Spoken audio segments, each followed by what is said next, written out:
gracias por la invitación, ¿eh? Bueno, muchas gracias, Juan, también por tu disponibilidad aquí para este espacio. Yo te conocí en la Escuela de Cine de Ciudad Real. También Sí. estuve hablando con Teo, con Juan. A los dos nos gusta mucho el cine. Actualmente estás con un proyecto, con una película que es El arte de caminar, ¿verdad? Sí, efectivamente. El arte de caminar es mi nueva película, que queda un día de rodaje para acabarla y ya estaría. Ujú. Vale, vale. Yo pensaba que quedaban más días de rodaje, que quedaban 2 semanas, 3 semanas. No, no, que va, que va. Queda un día de rodaje. Llevamos grabando desde finales de septiembre, puede ser. Más o menos, así a ojo. Mm. Vale, ¿y hay alguna fecha prevista para el estreno, para la exposición de la película al público? Pues no lo sé porque se me empiezan a acumular. Pero, a ver, me gustaría enseñarla en 2026 claramente. En plan, cuando acabe la postpro de la misma. Es verdad que va a ser una postpro más sencilla que la de otros proyectos porque es menos ambicioso, es más íntimo, está más centrado en los sentimientos y los conflictos internos de los personajes. Entonces no va a requerir una postproducción demasiado ambiciosa. Mm. Vale, pero ¿se prevé exponerla o llevarla a plataformas como Prime Video, como Netflix? ¿Dónde se va a exponer la película? ¿Dónde se va a poder ver? El arte de caminar, tenemos la misma ambición con ella que con todos los proyectos, en los que nos embarcamos realmente, que es acabar, hacer la película, eso es esencial siempre, y luego moverla por festivales. Nosotros damos mucha caña moviendo las películas internacionalmente, que suelen funcionar bastante bien los proyectos internacionalmente, y luego también por algún festival de por aquí y tal. Y es verdad que eso es lo que facilita que luego pues nosotros tengamos más fuerza u otras distribuidoras se interesen para acabar metiendo esos proyectos en plataformas o incluso en salas de cine, como fue en su momento La Sombra, mi ópera prima. Muy bien. Antes de ponernos ahora un poco a hablar sobre la película en sí, sobre lo que se pretende transmitir, realmente tú eres un cineasta, pero claro, el cineasta, al igual que otras palabras como psicólogo, como artista, son palabras muy amplias, ¿no? Son como una muñeca rusa y hay muchos tipos de cineasta en base a la intención que se pretende transmitir. Por ejemplo, hay tipos de cineasta que quieren parecerse a Michael Haneke porque buscan una incomodidad, buscan una confrontación. Otros buscan más la espiritualidad, el trascender o las cosas sencillas, ¿no? En plan como ese cine asiático, coreano a veces, en plan Kinky Duke. Hay muchos tipos, hay muchos estilos, muchos tipos de cineasta. ¿Qué tipo de cineasta eres tú en base a lo que pretendes transmitir? ¿Qué buscas transmitir con el cine actualmente? Joder, compleja pregunta. Vamos a saco aquí. Kinky Dune grande, por cierto, Hierro 3 película. Bueno, es que una cosa quizá es lo que pretendes hacer y lo que acabas haciendo, ¿no?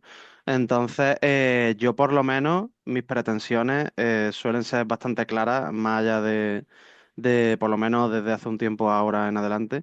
Y porque luego también tú te vas forjando con el tiempo, ¿no? Tú vas haciendo proyectos, algunos salen mejor, otros salen peor, y algunos tienen más éxito, otros menos. Pero es verdad que todo es un aprendizaje constante y tú ahí vas viendo quién eres como cineasta, qué quieres hacer, qué quieres transmitir, cómo quieres hacer las cosas.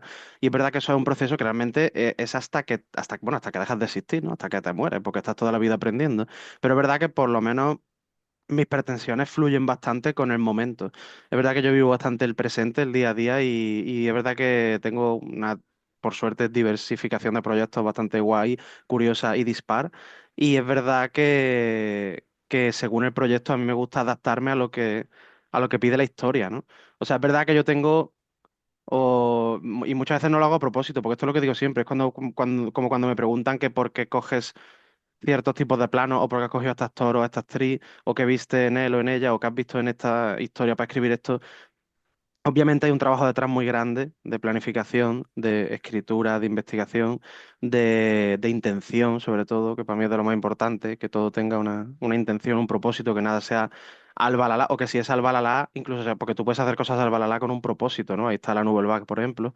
Y es verdad que pese a eso, a mí me gusta darle la intención de yo no voy a negar que me gusta lo poético mucho. Me gusta mucho el aire poético Terrence Malick, El árbol de la vida. Mm. por ejemplo, no sé, me encanta Ingmar Bergman, pero luego también me encanta Sorogoyen, de nuestra tierra, un genio.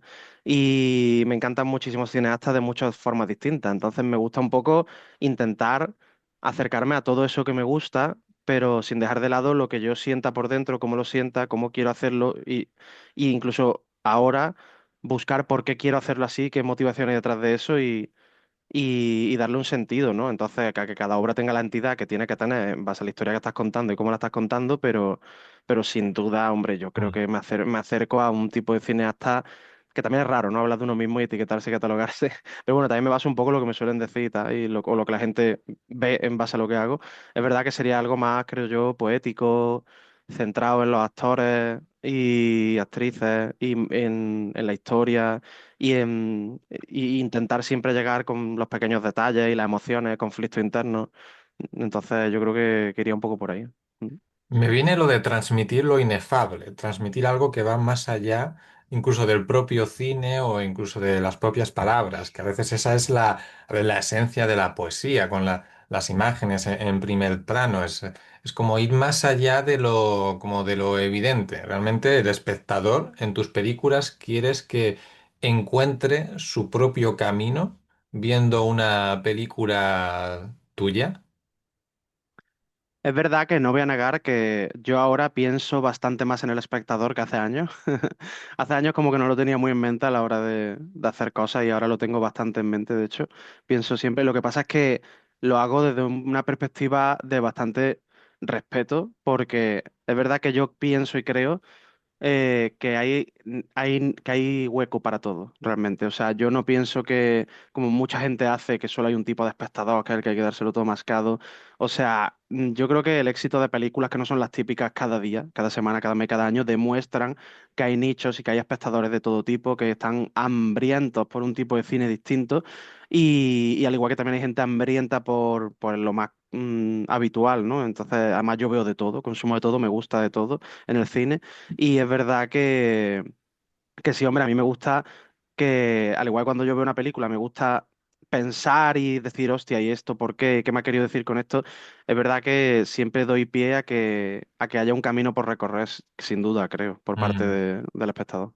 Mm. Sí, ahí lo importante también, tú como cineasta no te cierras, porque aquí, por ejemplo, en el tema de los actores, en España hay mucho encasillamiento, que si yo soy el malo, yo soy el bueno, ¿no? Porque a la gente le gusta encasillar a a las personas, pero tú buscas fluir, buscas experimentar, buscas crear. Es que igual, por ejemplo, dentro de 5 años te encuentras dirigiendo una película más de un estilo tarantiniano, por ejemplo, no te cierras a buscar tendencias nuevas, estilos nuevos, en lo absoluto, ¿no? No, pero porque de hecho eso nace solo. O sea, me refiero, yo he escrito mucho y estoy escribiendo mucho y he escrito cosas de todo tipo, ¿eh? O sea, incluso desde mis primeros cortos hasta las películas. O sea, hay de todo. Y es curioso porque a veces te ves haciendo cosas que como que se salen un poco de tu línea habitual, que como digo, suele ser algo más cerrado incluso, por así decirlo, y de repente estás haciendo algo, pues, por ejemplo, posapocalíptico, o de repente te ves escribiendo algo cómico, o de repente te ves, pero siempre hay algo que a pesar de que estés con un género que no es el habitual tuyo, que lo que me gusta a mí es ver que hay algo de mí, ¿no? En eso. Y es verdad que me estoy dando cuenta también yo probando, ¿no? Porque también yo hago ahora muchos ejercicios de escritura y pruebo un montón de cosas distintas también a la hora de escribir y tal. Y es verdad que es algo apasionante porque te das cuenta de cómo si hay una voz latente, que yo pienso que la tengo y no lo digo desde un ego, sino desde una cosa que estoy trabajando, literalmente, eh, de una identidad, por así decirlo, yo creo que eso va a estar ahí en todo momento, da igual el género que toque realmente, ¿no? Que siempre va a estar esa, yo lo llamo ahora, que también estoy algo que estoy perfilando mirada cinematográfica, que para mí es algo clave a la hora de hacer cualquier tipo de obra. Y en esa mirada cinematográfica, ¿primero eres guionista o primero eres director? ¿A qué les da, para empezar, tú te ves más como escritor, como guionista? ¿Te gusta más la idea de ser guionista porque la idea es lo más importante, la escritura de la obra, y luego ya eres director? O es un poco al contrario? ¿Cómo es el orden en tu mente? Hostia. Qué compromiso con mis tres personalidades. No, hombre. No, pero. Guau, O todo tío. converge, también todo puede converger realmente, también todo está Es que, conectado, ¿no? es que para mí ha ido un poco por etapas. Porque es verdad que yo empecé sobre todo. Bueno, yo siempre he escrito y dirigido. Es verdad que yo empecé grabando cosas con mis colegas así como de coña, ¿sabes? Por diversión y tal. Y luego escribir, es verdad que yo he escrito cosas desde casi desde que tengo uso de razón. Ya en el colegio escribía como cuentos y relatos. Te pedían en clase a lo mejor escribir algo, yo siempre me enrollaba de más, ¿sabes? Escribía más. Y es verdad que ahí nacían como. Es verdad que, hombre, por aquel entonces eran historias plagiadas de cosas que o jugaba o veía en la tele, ¿no? Por ahí en anime, pero, pero que como que siempre ha ido muy relacionado, las dos cosas de la mano. Es verdad que desde hace un tiempo ahora estoy escribiendo más que nunca, eso seguro, muchísimo, y no solo de para hacer, sino para practicar. Y, pero yo creo que lo que late en mí profundamente, más allá de cualquier otra cosa, es la dirección. Porque es verdad que algo de que nace incluso, yo qué sé, yo si me pongo a psicoanalizarme a mí mismo a lo loco, cuando quedaba con mis colegas en el instituto, yo era el que siempre organizaba los planes, decía, pero que no, que acordarse, tal día, tal hora, hemos quedado aquí, no sé qué, tal. Como que ya nacía un poco esa dirección, ¿no? De ya intentaba como dirigir a mis amigos, ¿no? Y, y entonces, pues, es verdad que como que eso ha estado ahí y está siempre. Entonces yo, yo creo que convergen totalmente, pero es verdad que si Mm. tuviera que balancear un poquito más una cosa que otra, yo creo que sería la dirección. Mm. La dirección y el trato con las personas que conlleva la dirección, porque hay gente que como es más como más tímida, más introvertida y le gusta más escribir porque está más consigo misma, parece, porque simplemente tenemos un portátil, tenemos un cuaderno, la dirección ya es un trato constante con personas y hacer acuerdos, ¿no? Con otras personas. Muchas veces te encuentras con la situación de yo quiero que las cosas sean de esta manera porque soy director, pero es que también tengo que pactar con otras personas. O sea, la gente piensa que el director es el que hace una película, ¿no? Pero una película la hacen muchas personas. Sí, o sea, Casi todo el mundo de alguna manera interfiere en la dirección. Igual corrígeme si me equivoco. yo creo que más que interferir en la dirección, sería interferir en el proyecto en sí. Porque es verdad que el director tiene que construir una visión en base a la cual todo el equipo ayuda a sacar adelante. Y si el equipo está en ese proyecto es porque confían en su visión, confían en el proyecto y no es porque quieran cambiar el proyecto, sino sacar a la realidad esa visión en la que han confiado, ¿no? Entonces es verdad que yo ahí me ciño mucho en, yo siempre escucho a todo el mundo y me encanta escuchar a la gente y colaborar con la gente y trabajar con la gente. Pero es verdad que si algo, te lo puede decir cualquiera de las personas que trabajan conmigo, vaya, que si algo que dicen me parece maravilloso que encaja en el proyecto, tiramos para adelante con ello, pero si no encaja, pues no encaja y ya está, no pasa nada, ¿sabes? Entonces, amoldarse a eso. Y es verdad que lo que dices del trato, sí, claro, o sea, yo antes de entrar en la Escuela de Teatro y Cine de Córdoba, en la que empecé allá o sea, bueno, hace ya casi 9 años prácticamente, cuando empecé a estudiar esto después de ya indagar un poco en montaje y tal, yo era una persona bastante introvertida y bastante tímida, a ver, no a lo mejor en un extremo, pero bastante más en comparación a ahora. Y cuando me di cuenta de lo que hacía falta para dirigir o ir haciendo cosas en este mundillo, pues se fue desarrollando ahí un poco más mi extroversión, mi habla, mi dicharachería, ir aprendiendo a moverte y a socializar más todavía y al final pues a lo que es necesario para sacar proyectos adelante. Como digo siempre, es tener muy poca vergüenza para bien y ser muy echado para adelante, creo yo. Mm. Muy bien, aquí hay una frase que he visto sobre la película del arte de caminar, que es una historia sobre abrazos pendientes y palabras calladas. Pero antes de ponernos en el porqué de esta frase, ¿cuál ha sido tu camino, hablando del arte de caminar, para llegar a la idea del arte de caminar? ¿Cómo has llegado a esa idea? Igual unas películas anteriores te han llevado a esta idea, porque al fin y al cabo recorremos caminos serpenteantes muchas veces. Dirijo una película que me lleva a otra idea y luego que me lleva a otra idea hasta llegar a el arte de caminar. Porque cada uno tiene su camino. ¿Cuál ha sido tu camino para el arte de caminar? ¡Guau, Nacho! ¡Qué buena pregunta! eh, hombre, ha sido un camino, la verdad. Para mí ha tenido mucho que ver el, el desarrollo de mi anterior largometraje, que está ahora en postproducción, La Luz. y que, porque fue una producción muy ambiciosa, y es verdad que en esa película, pues, y por esa película viví una cantidad de cosas bastante grandes y tremendas y preciosas que, que luego me han hecho llegar a un montón de sitios que jamás hubiera imaginado. Y que ahora mismo, a día de hoy, pues gracias a todo eso me ha hecho ver un poco realmente creo que hacia dónde quiero tirar, ¿no? El camino que quiero seguir, ¿no? A pesar de que ya te digo que eso es algo que por mucho que yo te diga nunca sabes y que está en constante construcción, de construcción. Estamos así todo el rato realmente y aprendiendo hasta que nos muramos. Eso es una realidad, filosofía de vida. Pero el arte de caminar es como un poco cuando dicen que las obras dialogan entre sí, ¿no? O sea, muchas veces que entonces para mí hay como una especie de diálogo subtextual entre la luz y el arte de caminar, como de cierre de ciclo y inicio de nuevo ciclo, y, y que no hubiera sido posible una sin la otra, vaya, realmente. Entonces, el arte de caminar nace pues de querer hacer una película para encontrarme yo de una forma bastante concisa y aclaratoria como director y como artista.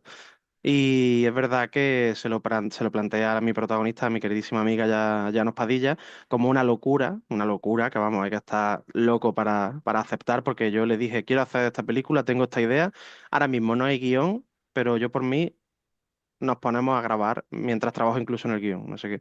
Porque a mí me encanta el cine de Hong Sang-soo y también un cine más libre. A mí me gusta crear, dejarme llevar muchas veces fluir, pero también me gusta mucho ahora trabajar las historias, ¿no? Entonces hay como a veces conflicto con eso. Pero es verdad que luego al final hubo un guión, lo trabajé y estuvimos muy contentos con él. Y tiramos para adelante con esa historia, con ese guión y muy contentos, vaya. Entonces esta película realmente parte de una idea y esa idea la llamas una locura porque igual es distinta de todo lo que has hecho anteriormente. Como es una ruptura de alguna manera, es una ruptura y por eso es una locura. Digo que es una locura porque cuando se lo planteé a mi prota no había guión. Entonces fue como un Mm, salto de fe, básicamente. Por eso mm, digo que fue una locura y de confianza absoluta. Y también fue una locura, también efectivamente, porque era como a abrazar muchos miedos y muchas inseguridades y cosas que a lo mejor no estaban todavía del todo cerradas y decir, bueno, ahora mismo siento que esto es lo correcto, ¿no? Y tiramos para adelante. Y fue un descubrimiento constante, una evolución constante, un aprendizaje enorme, brutal. Y yo la verdad que me he reencontrado bastante conmigo mismo como cineasta, a pesar de que digo que eso es algo que va a pasar constantemente, como ese crecimiento. Pero mm. a mí me ha servido muchísimo para ver muchísimas cosas en las que veo que es por donde quiero tirar, otras en las que tengo que seguir mejorando y otras en las que me encantan, que haberme la encontrado por el camino porque han hecho que crezca toda esta parte de reencuentro conmigo mismo. ¿En esta película las imágenes son más importantes que las palabras? No, creo que no, Mm, porque es verdad que le he dado mucha importancia. Yo soy como, bueno, la palabra se la ha copiado. Hay un crítico de cine, Alejandro G. Calvo, que me encanta, de Sensacine, y que le entrevisté una vez, por cierto, y él usa mucho la palabra esteta, ¿no? O sea, que es como de un fan de lo estético, ¿no? Absoluto, a pesar de que obviamente él siempre valora guión, acting, total, es como que las imágenes, como siempre ha trabajado mucha gente en el cine de una forma muy plástica, casi que las puedes tocar, yo que sé, Chris Marker, la Nouvelle Vague, eh, o cine coreano japonés de este del Wong Kar-wai, ¿sabes? Es verdad que pese a eso, yo he intentado buscar un equilibrio entre una estética poderosa, íntima, relacionada con el cine indie, así más desaturado, grisáceo, y que te llegue, y luego también con diálogos que cuenten lo que tengan que contar y que sean importantes. Pero es verdad que sí, en la película que he hecho hasta ahora, creo, con menos diálogos. Creo que es la película aún así hay conversaciones largas, como de las que a mí me gustan, pero no es una película en la que, como otras que he hecho, puede ser de cabo a rabo hablando sin parar, ¿no? Como se suele llamar el género este de walk and talk, ¿no? De hablar y andar, por así decirlo. Claro, de ahí también la frase de una historia sobre abrazos pendientes y palabras calladas. ¿Puedes profundizar más en la idea de abrazos pendientes y palabras calladas? Sí, en plan, me gusta mucho esa frase porque define totalmente el tema del arte de caminar, en plan, porque el arte de caminar va sobre una cineasta que durante el rodaje de un cortometraje pierde a su mejor amiga que fallece en un accidente de coche Y esto no es un spoiler porque es el prólogo y no voy a spoiler nada. Pero, y entonces pasan 5 años y se ve que ella se fue a Madrid a desconectar de todo esto, a trabajar, a buscarse la vida, porque le superaba la pérdida de su mejor amiga, que era como su hermana, literalmente. Entonces ya 5 años después vuelve y se reencuentra pues con todas las amistades que dejó atrás, su expareja que dejó atrás, familiares que dejó atrás, y pues hay un montón obviamente pues de palabras que se han callado, de conversaciones pendientes, de abrazos que no se han dado, de miedos, expectativas. Vale. Y además de esta película, has dicho que tienes otros proyectos, estás embarcado en otras ideas, en otros proyectos. ¿Puedes hablar un poco de esos otros proyectos que tienes ahora mismo? Buah, pues no lo sé. A ver, puedo decir que que hicimos hace poco un cortometraje que ya está rondando por festivales y que está empezando a dar muy buenas noticias, que se llama La forma del vacío, que es un cortometraje de terror dramático, protagonizado por Llanos Padilla y Elena Montilla, y Ujú. que fue un corto que se hizo súper rápido porque surgió la idea, me encantó y queríamos enviarlo a ciertos festivales y luego ya los que fueran surgiendo. Y vamos, ya ha tenido varias nominaciones en un par de festivales de la India y a ver si cae algo. Y luego tenemos que esperar todavía noticias de más festivales las próximas semanas, pero ya ha empezado a funcionar bastante bien. Y luego de largometrajes, sí, a ver, siempre hay cosas. Estoy trabajando en un par, de hecho, en varios. Lo que pasa es que aún es pronto para hablar de ellos. Pero sí. ¿Te has visto también en situación de docencia de cine?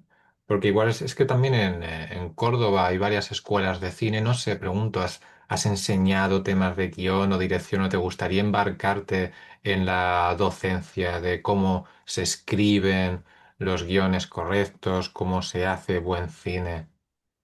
He dado muchas charlas, he dado bastantes Mm. charlas a lo largo de los años. Me han llamado muchas veces, no solo de entrevistas, sino de... He ido a dar varias charlas al Instituto Ángel de Saavedra, por ejemplo, al grado de producción de audiovisuales que tienen y que estuvieron bastante guay. También di una vez una charla en un colegio, una clase de gente muy pequeña, tenían, no sé, eran joder, a lo mejor de cuarto o quinto de primaria, no me acuerdo. Creo que es la gente más joven a la que le he dado charla y clase, por así decirlo, de cine. Y todas han ido bastante bien, la verdad, y se han interesado mucho y se lo han divertido, y le han gustado lo que han escuchado o lo que han visto, hacían preguntas, no sé, ha molado mucho siempre y me ha gustado mucho, la verdad. Y, y luego, es verdad, en una clase de bachillerato de arte di también una charla. Y es verdad que siempre me he sentido muy bien y como una sensación muy calurosa, muy, bueno, warm, como dicen en inglés, ¿no? Pero en una relación más de, joder, de sentirse bien, cálido, ¿no? Y de estar hablando de lo que te gusta apasionadamente y de que gente lo reciba con interés y con cariño y que validen el hecho de, hostia, pues ha estado muy guay, me ha gustado tal. Y sí, claro, a mí me encantaría, en plan, estoy deseando poder seguir compartiendo, porque al final te digo una cosa, o sea, ha usado la palabra por ejemplo, buen cine. O sea, yo es que si diera clase, creo que mi único problema sería quizá el hablar de ciertas cosas que están muy generalizadas, porque es verdad que yo tengo un pensamiento sobre el cine un poco, tampoco te diría anarquista, pero muy abierto. Para mí es que la gente cuando dice qué es cine, ¿no? O sea, que es la famosa palabra, ¿no? ¿Qué es cine y qué no es cine, ¿no? O sea, yo en ese sentido soy más partidario de gente como Truffaut, Godard, que a lo mejor, no sé, gente más incluso moderna, ¿no? Que intenta muchas veces, o bueno, o gente que lleva muchos años, pero ahora se ancla a una modernidad rara, porque es verdad que hay como ahora una pelea un poco de términos. Entonces, para mí el cine es que son imágenes en movimiento. O sea, entonces tú puedes hacer una película con un teléfono, tú puedes hacer una película que tenga fallos y no sea perfecta y tú puedes mezclar documental y ficción, tú puedes hacer blanco y negro, color, historias más raras, menos raras, que miren a cámara, que no miren, montaje ruso, montaje habitual, voces no voces no. Para mí todo es cine mientras sea algo filmado, ¿no? Eso era una frase de alguien que no me acuerdo ahora mismo. Pero sí, sí, que el cine es aquello que es filmado, ¿no? En la vida, por así decirlo, que me encanta esa frase. Y luego, pues, ¿qué es mejor o qué es peor? Pues la vaina realmente es que el cine es súper subjetivo. Obviamente yo puedo coger un guión y analizarte de cabo a rabo si está mejor o peor en términos muy concretos y muy académicos, por supuesto que sí. Pero al igual que puedo a la hora de escribirlo saber si aquí el punto de giro no tiene sentido y es mejor moverlo para que la anticipación haga que sea una expectativa mayor y la gente esté agarrada al asiento, etcétera, un montón de cosas. Y que eso cosas que se remontan también incluso desde, yo qué sé, la poética de Aristóteles, ¿sabes? Pero un montón de vainas. Pero es verdad que aún así yo tengo un concepto del cine muy libertario y muy de abrazar lo que tanta gente en el pasado ha defendido y que ahora mucha gente parece que le da miedo abrazar, que es el hecho de, tío, no necesitas una Red One carísima para grabar una película. Hay un montón de películas que han tenido un éxito. Si es por miedo a no tener éxito, tío, que no debería ser ese tampoco un miedo, pero hay una cantidad de películas impresionantes que se han hecho y que han tenido éxito, que no han sido grabadas con un equipo carísimo o con nada, incluso literalmente. Y en plan de, o la gente que dice, por ejemplo, vaya año de cine más malo que hemos tenido.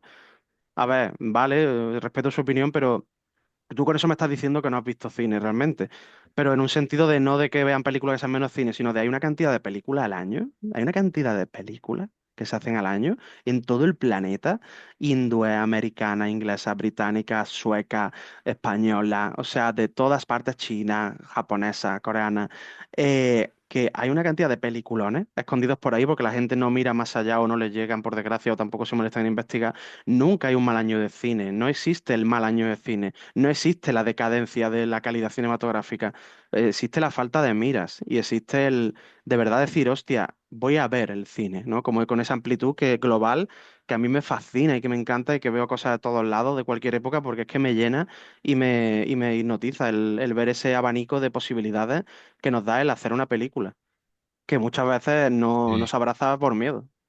Sí, también existe el miedo a atreverse a hacer una película o el miedo a lanzarse, porque también has hablado también de un pequeño conflicto que yo lo asocio a veces entre lo que es comercial y lo que no es comercial, porque parece que hay libretos que supuestamente funcionan en el tema de romance, la comedia, 5 cosas que hay que poner para atraer al público y tal. Pero luego también está un cine o una creación más introspectiva, como que yo necesito esto como artista o creador, yo necesito soltar esto y puede ser que me vean o puede ser que no me vean. Está ahí ese conflicto entre lo comercial, no, tú rígete igual ante estas pautas porque así te van a ver más, y entre la creación introspectiva, la creación ya casi a veces por necesidad.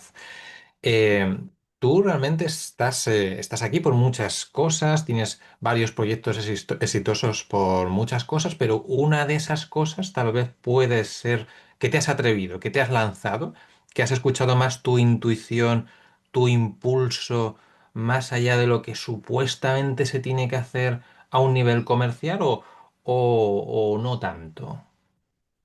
Pues yo creo que es un cúmulo de factores, porque realmente es que, claro, y tampoco lo digo desde una faceta de el héroe atrevido que fue contra el sistema, no, para nada, no lo digo por eso. Lo digo simplemente, como tú has dicho, de por seguir una de las cosas más importantes que tenemos, que es nuestra intuición e instinto, que muchas veces es verdad que está relacionada, porque al final la intuición también es experiencia. Tú tienes una experiencia y por eso tu cerebro asocia cosas y por eso tienes esa intuición, ¿no? Realmente. Está basada en las cosas que ya sabes. Pero luego hay una cosa más allá de eso, que sí que creo que sería el instinto que yo, para mí ha sido norma y ley de vida seguirlo siempre. Y obviamente ha habido veces que ha fallado, pero incluso las veces que ha fallado he aprendido muchísimo. Y si no hubiera hecho todo lo que se me pasaba por la cabeza o que mucha gente te decía, va, eso no va a salir bien, o vaya locura, o no sé qué, es que no habría hecho nada o ni siquiera estaríamos tú y yo aquí hablando ahora mismo, ¿sabes? O sea, entonces todo lo que hacemos en la vida nos lleva hacia donde estamos y creo que por eso no hay que arrepentirse de nada, bueno, son cosas moralmente inaceptables, ¿no?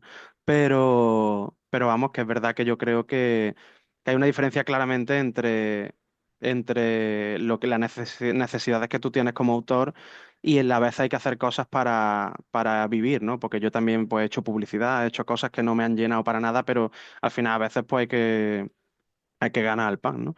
Pero por ejemplo, sigo diciendo que no hay por qué renegar, creo, una de las cosas de la otra, porque por ejemplo, yo si todo va bien, sí puedo decir que en verano de 2026 voy a grabar una película que se va a alejar en tono totalmente de cualquier cosa que haya hecho antes. Va a estar bastante más metida en un tono cómico sin llegar a ser una comedia típica, pero sí que creo que va a ser bastante más, por así decirlo, accesible en todos los sentidos y tengo muchas ganas porque luego yo a mí también me encantan los memes y el humor y yo soy, joder, yo me encanta divertirme y soy un cachondo mental. Pero es verdad que aún así esa tiene algo que ya es distintiva, esa historia que voy a contar, ¿no? Y que creo que abraza ese equilibrio de los dos mundos. Pero vamos, que al igual que creo que una cosa no quita la otra, si tú lo que quieres hacer es documentales en blanco y negro de 3 horas de la gente que pasea por la calle, hazlo, eso será un documental de creación, como aprendí yo hace poco, no el ejemplo ese concreto, pero en el curso de las CAC de documental y creación de guión documental con la magnífica Pilar Monsel, una cineasta increíble. Por ejemplo, tú a lo mejor ves documentales de creación, que son cosas más atípicas, y hay gente a la que le saltará un montón, pero luego son cosas súper reconocidas y que ha hecho gente increíble. También ha hecho muchos documentales así, Agnès Varda, magnífica reina de la Nouvelle Vague. Y por eso digo que yo simplemente creo que sin prejuicios y sin tips de héroe ni de nada, no, simplemente es fluir y dejarse llevar, encontrar lo que quieres contar, como lo quieres contar y abrirse a la mirada amplia del mundo. O sea, porque realmente a mí lo que más coraje me da, te lo juro, es cuando la gente habla así, de que, buah, vaya año de mal cine, o, buah, que siempre se hacen las mismas películas, o la gente que cree que solo hay una forma de hacer cine y que ve la tuya y no, ya no es que no le guste, que es respetable, es que le parezca mal, que es como, es como si me en plan, que, bueno, o sea, pues hay cosas que pueden parecerme mal, pero en plan, hay 10.000 formas de hacer cine y películas y algunas que no somos capaces ni de concebir hasta que vemos algo que se ha hecho así, ¿no? Y que luego no es algo que alguien haya hecho y se haya quedado en el cajón de su casa o se lo haya visto su madre, algo que ha recorrido el mundo, literalmente. A mí eso me apasiona porque lo que me apasiona es la diversidad de miradas y de formas de hacer las cosas. Claro, pero eso también lo pienso, podría ser un arma de doble filo, que haya tantas cosas que se pueden hacer, que hay 100.000 miradas y 100.000 películas que se están haciendo, porque una persona que igual está empezando, igual no solo con el tema del cine, con libros, con escritura, piensa, es que podría hacer muchas cosas, pero podría hacer tantas cosas que no hago nada. A veces es mejor decir, mira, voy a hacer esto y ¿sabes qué? Pues igual lo voy a hacer mal. Voy a fracasar. Mejor eso que quedarse paralizado con 100.000 cosas que se puedan hacer y de tantas cosas que se pueden hacer al final no se hace nada. Es mejor como lo ves tú también como lanzarse y decir, pues mira, pues sí, voy a hacer esto, porque si no va a ser un estado de parálisis por análisis de alguna manera para los nuevos creadores, ¿no? No, tal cual, el parálisis por análisis existe y muchas veces tienes que, o sea, las obras nunca se terminan, se abandonan, o sea, hay cosas que tienes que cerrar y hacerlas porque si no nunca vas a encontrar tu voz o ni descubrir tu voz o crecer como artista, ¿no? Entonces es verdad que yo siempre soy partidario de a las cosas, pues, yo soy partidario de las dos cosas, de seguir impulso, de trabajar las cosas antes de seguir ese impulso, porque creo que todo eso es posible realmente y que conviva, confluya y esté en equilibrio, ¿no? Entonces, es verdad que ya te digo, yo es que no veo motivo ninguno para no decirle a cualquier persona que tuviera la inquietud de decir quiero hacer esto y quiero hacerlo así, decir, pues prueba. O sea, yo nunca voy a ser esa persona que va a decirle a alguien, buah, tío, estás loco, ¿para qué? ¿Sabes? Porque es que me parece absurdo. Vida solo hay una, es que literalmente la gente no es consciente de que nos vamos a morir. O sea, y es verdad o sea, que del resto da igual, literalmente. Entonces, y hoy he visto un post en Instagram que me gustó mucho, que en plan, no hay excusa. O sea, hoy no hay excusa. O sea, ni el dinero, ni la industria, ni el apoyo, ni siquiera el tiempo. O sea, en plan eh, yo estuve un año, por ejemplo, trabajando de pintor y el cuerpo me pedía hacer algo, o sea, me pedía hacer algo, o sea, tenía que sacar algo, Dios mío, o sea, me quemaba por dentro. Yo soy esa persona, yo no, o sea, es que me sale, no puedo evitarlo. Y saqué un corto súper, que además simbolizaba mucho para mí de ese momento que yo estaba viviendo. Y lo saqué como pude, con lo que pude, en el tiempo libre que tuve. Y bueno, luego estuve incluso en un par de festivales y todo. O sea, que me refiero, pero vamos, que yo tampoco que sea el mejor ejemplo por hablar todo el rato de mí, sino de gente que ha estado en las peores condiciones y ha sacado cosas increíbles por seguir su voz, su instinto, y que es más fácil decirlo que hacerlo, ¿no? Porque luego todo es complicado de cojones en la vida. Pero es verdad que con un teléfono, es que no necesitas más, un teléfono y tus colegas, investiga, ponte a hacer neorrealismo italiano, retrata la vida misma y haz un montaje interesante y envíalo a un festival de documentales de creación, no sé. En plan, al final seguir lo que quieras hacer y seguir tu voz y que nadie te la calle. Sí, porque críticas siempre va a haber. Si haces que si neorrealismo italiano, que si eres comercial, que si no lo eres, que si pasa esto, que si no pasa esto, entonces al Ujú, final hay que hacer, ¿no? Hay que ujú. atreverse. Sí, sí. Muy bien.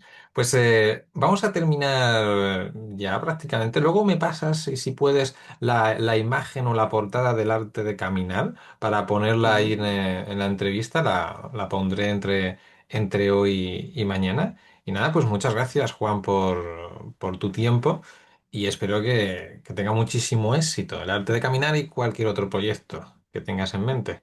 Nada, muchísimas gracias a ti por tu tiempo, por seguir dando visibilidad a la gente, porque toda voz es importante, ya te digo, así que te hayas molestado en escribirme y en charlar este rato conmigo, para mí es muy importante, vaya, siempre como todo el mundo. Así que muchas gracias y espero que todo el mundo vaya a ver el arte de caminar, sea donde sea, cuando salga. Muy bien, pues que tengas un buen día allí en Córdoba, ¿no? Porque estás en Córdoba. En Córdoba, efectivamente. Perfecto. Bueno, pues nos veremos en otra ocasión. Perfecto, gracias. Gracias.